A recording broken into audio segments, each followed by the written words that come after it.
PM Modi का आज से 5 देशों का 5 दिवसीय विदेश दौरा शुरू हो रहा है। प्रधानमंत्री अपने दौरे की शुरुआत यूएई से करेंगे।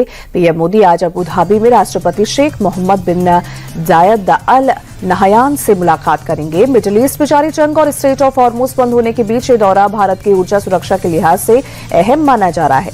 पीएम मोदी के डेलीगेशन स्तर की बैठक के दौरान व्यापार, निवेश, ऊर्जा सहयोग, तकनीक, संस्कृति और आपसी संबंध मजबूत करने जैसे कई मुद्दों पर चर्चा होगी।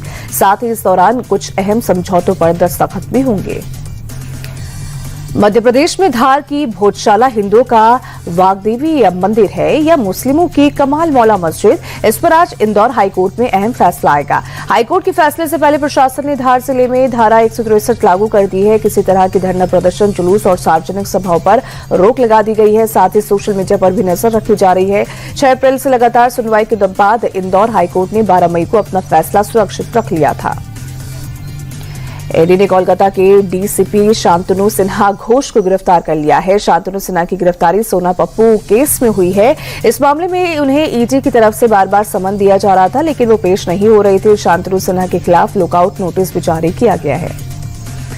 पूर्व सीएम ममता बनर्जी के वकील के तौर पर पेश होने के मामले में बार काउंसिल ऑफ इंडिया ने बंगाल बार काउंसिल से रिपोर्ट मांगी है। साथ ही 2 दिनों के अंदर ममता बनर्जी के लाइसेंस को लेकर स्पष्टीकरण देने का कहा है।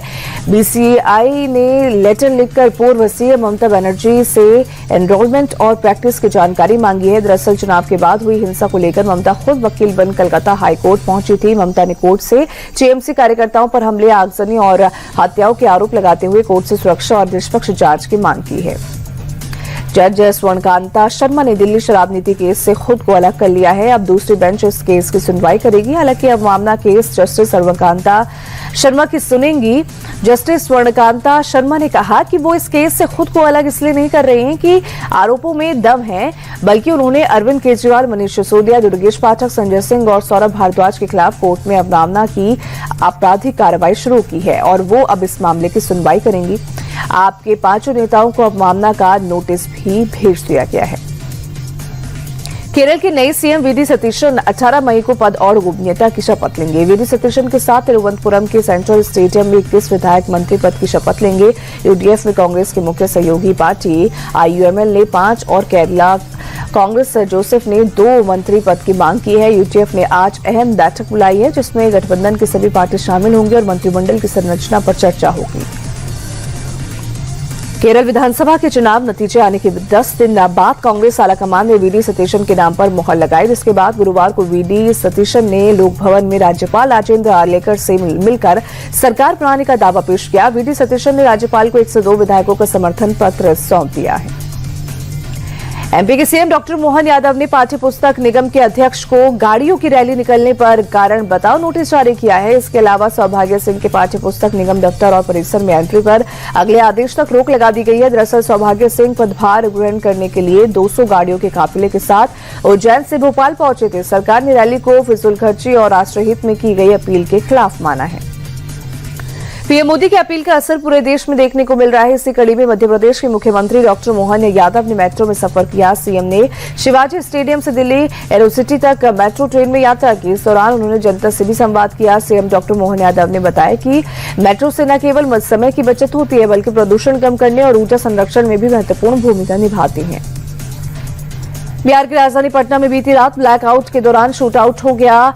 मुसल्लमपुर हाट में बदमाशों एक मसाला कारोबारी पिंटू कुमार की गोली मारकर हत्या कर दी। बदमाशों ने रात 7 से 7:15 बजे के बीच बाइक पर आए बदमाशों ने ताबड़तोड़ फायरिंग की, जिसमें एक गोली पिंटू कुमार के सिर में लगी और पूरे इलाके में अफरा तफरी मच गई। गंभीर रूप से घायल पिंटू को पीएमसीएच में लाया गया, जहां डॉक्टर्स ने उसे मृत घोषित कर दिया। मौके पर पहुंची एफएसएल और डॉग स्क्वाड की टीम ने सबूत जुटाए। पुलिस बदमाशों की शिनाख्त के लिए सीसीटीवी फुटेज खंगाल रही है। वहीं एमपी के मोरेना में नकाबपोश बदमाशों ने एक घर पर फायरिंग कर फरार हो गए। दहशत फैलाने के लिए फायरिंग की गई। घर की सीसीटीवी में फायरिंग की तस्वीर कैद हो गई। घर वालों की शिकायत पर पुलिस ने मामला दर्ज कर लिया है। फिलहाल हमले के बाद से परिवार में डर का माहौल है। घर वालों ने प्रशासन से सुरक्षा की मांग की है। पुलिस आरोपियों की तलाश कर रही है। पुलिस घटना की वजह के लिए पीड़ित पक्ष से भी पूछताछ कर रही है। यूपी कौशाम्बी में रील बनाने के दौरान ट्रैक्टर से हुई टक्कर में 4 लड़कों की मौत हो गई। एक लड़का घायल है। बताया जा रहा है कि एक ही बाइक पर सवार होकर लड़के रील बना रहे थे। हादसे से पहले 5 लड़कों ने रील बनाकर पोस्ट की थी, जिसके बाद ट्रैक्टर से बाइक की टक्कर हो गई। एक ही बाइक पर सवार ये 5 लड़के हादसे में घायल शख्स का इलाज जारी है। हालांकि पुलिस हादसे की जांच भी कर रही है। उत्तर प्रदेश में बुधवार को आए तेज आंधी तूफान ने बड़ी तबाही मचाई। बीते 24 घंटे में आंधी, बारिश और बिजली गिरने से 26 जिलों में 111 लोगों की मौत हुई, तो वहीं 72 लोग घायल हुए हैं। 170 बच्चों की भी मौत हुई है। सबसे ज्यादा मौत वाराणसी, प्रयागराज और कानपुर मंडल में हुई है। सीएम योगी ने 24 घंटे के अंदर पीड़ित परिवारों को मुआवजा देने का निर्देश दिया। उन्होंने सभी जिलों के डीएम को फील्ड पर उतरकर प्रभावित परिवारों से बातचीत कर सहायता करने के सख्त निर्देश दिए हैं। साथ ही कहा कि पीड़ितों की अनदेखी किसी भी हाल में बर्दाश्त नहीं की जाएगी। यूपी की राजधानी लखनऊ में सरकारी क्वार्टर पर गिरा विशाल पेड़, हादसे में घर को बड़े पैमाने पर नुकसान पहुंचा है। घटना के समय छत पर 5 लोग खड़े थे, जो किसी तरह से अपनी जान बचाने में कामयाब हो गए। बताया जा रहा है कि हादसे के दौरान घर में 3 परिवार रह रहे थे, लेकिन सभी को सुरक्षित निकाल लिया गया। सरकारी ऑफिस परिसर में था विशालकाय पेड़। गनीमत ये रही कि घटना में किसी की जान को नुकसान नहीं पहुंचा।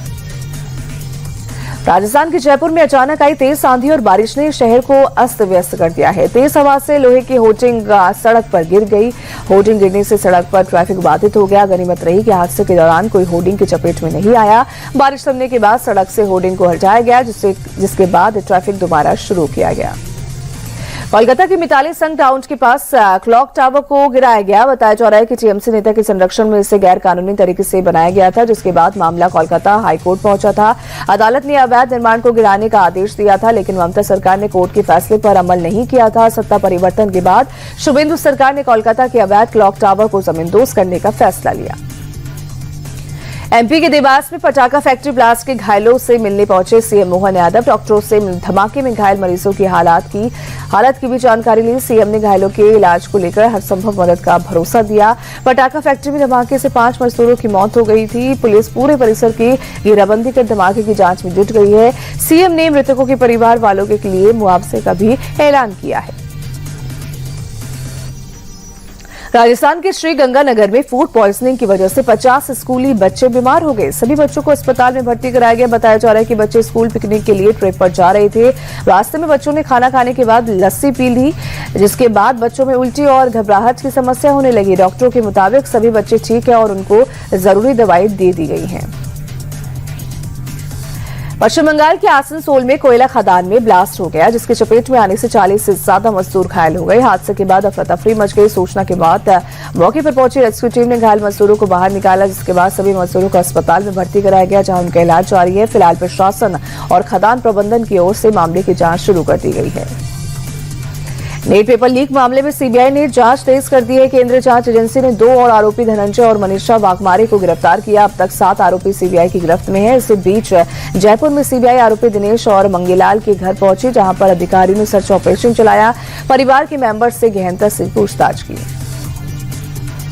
मुंबई से सटे मीरा रोड में मराठी भाषा सिखाने के लिए पहली कार्यशाला का आयोजन किया गया। महाराष्ट्र सरकार की तरफ से कार्यशाला का आयोजन किया गया। सरकार के परिवहन मंत्री प्रताप सरनाईक की मीरा रोड स्थित कार्यालय में आयोजित किया गया। कार्यशाला में हिंदी भाषी रिक्शा चालकों को मराठी भाषा की ट्रेनिंग दी जाएगी। इस दौरान बड़े पैमाने पर ऑटो रिक्शा चालक कार्यशाला में मराठी भाषा सीखने पहुंचे।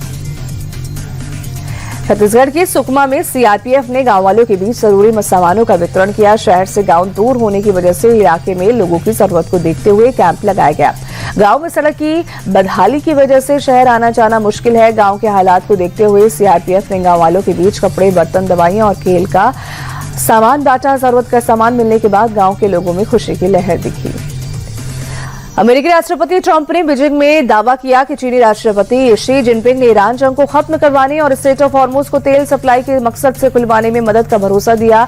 एक इंटरव्यू के दौरान ट्रंप ने बताया कि जिनपिंग ने उनसे मुलाकात के दौरान कहा कि वो किसी भी तरह की मदद के लिए तैयार है। साथ ही ट्रंप ने बताया कि जिनपिंग ने ईरान को किसी तरह की सैन्य सहायता और हथियार नहीं देने का भरोसा दिया है।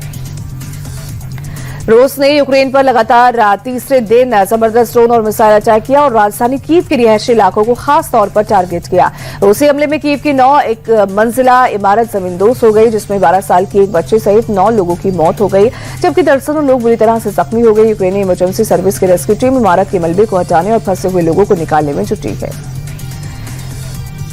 वेस्ट बैंक के यरूशलेम में राष्ट्रवादी यहूदियों और फिलिस्तीनियों के बीच गुरुवार को जोरदार भिड़ंत हो गई। यरूशलेम के पुराने इलाके की गलियों में यहूदी और फिलिस्तीनी एक दूसरे पर कुर्सियां फेंकते नजर आए, जिसकी वजह से यरूशलेम डे के सालाना जलसे से पहले पूरे शहर में तनाव फैल गया।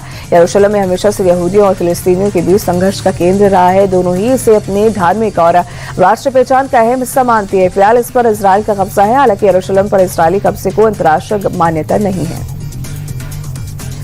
क्यूबा में लगातार बिजली कटौती के बाद लोगों का गुस्सा भड़कने लगा है। राजधानी हवाना में लोगों ने सड़क पर लकड़ी और कचरा जलाकर बैरिकेड बना दिया। अमेरिका की नाकेबंदी के बाद क्यूबा में पेट्रोल, डीजल और फ्यूल ऑयल का स्टॉक खत्म हो चुका है। साथ ही नेशनल एनर्जी ग्रिड में खराबी की वजह से लोगों को 20 से 22 घंटे की कटौती का सामना करना पड़ रहा है। अधिकारियों को दावा है कि जल्द ही नेशनल एनर्जी ग्रिड की खराबी को ठीक कर लिया जाएगा, लेकिन ऊर्जा मंत्री ने साफ कह दिया कि अब डीजल और फ्यूल ऑयल नहीं बचा है, हमारे हाथ में अब कुछ भी नहीं है। आईपीएल के 59वें मुकाबले में आज लखनऊ सुपर जायंट्स और चेन्नई सुपर किंग्स आमने सामने होंगे। मैच शाम 7:30 बजे लखनऊ में शुरू होगा। आईपीएल के इस सीजन में लखनऊ का प्रदर्शन बेहद खराब रहा है। टीम प्लेऑफ की रेस से बाहर हो चुकी है। पॉइंट्स टेबल में लखनऊ 10वें पायदान पर मौजूद है। प्लेऑफ में पहुंचने के लिए चेन्नई के पास सुनहरा मौका है। आईपीएल के इतिहास में चेन्नई और लखनऊ के बीच 7 बार भिड़ंत हुई। 3 बार चेन्नई ने बाजी मारी तो वहीं 3 बार लखनऊ को जीत मिली। एक मैच का कोई नतीजा नहीं निकला। मुंबई इंडियंस ने रोमांचक मुकाबले में पंजाब किंग्स को 6 विकेट से हरा दिया है। आखिरी ओवर में मुंबई इंडियंस को 15 रन चाहिए थे, जिसे उन्होंने एक गेंद बाकी रहते हासिल कर लिया। जीत के हीरो तिलक वर्मा रहे, जिन्होंने 33 गेंदों में नाबाद 75 रन बनाए। रॉन विकल्चर ने 48 रन की पारी खेली। पंजाब की ये लगातार 5वीं हार रही। धर्मशाला के एचपीसीए स्टेडियम में पंजाब ने पहले बल्लेबाजी करते हुए 200 रन बनाए, बट जवाब में मुंबई ने 19